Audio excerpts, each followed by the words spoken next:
क्या आप जानते हैं कि हमारे पूर्वज इतने स्वस्थ और मजबूत क्यों रहते थे? इसका राज उनकी थाली में था। पारंपरिक अनाज जैसे बाजरा और ज्वार, ये दोनों ग्लूटेन फ्री होते हैं, यानी पेट में भारीपन नहीं करते और गेहूं खाने से होने वाली कई दिक्कतों से बचाते हैं।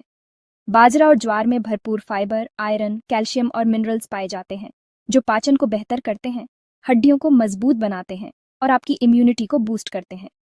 इन रोटियों का ग्लाइसेमिक इंडेक्स कम होता है, जिससे शुगर कंट्रोल में रहती है और आपको लंबे समय तक एनर्जी मिलती है।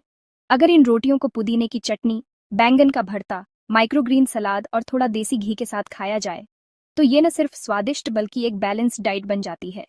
तो आज से ही अपनी थाली में इस हेल्दी परंपरा को वापस लाएं और आप अपनी जिंदगी में स्वास्थ्य का यह स्वाद जोड़ें। Don't forget to subscribe.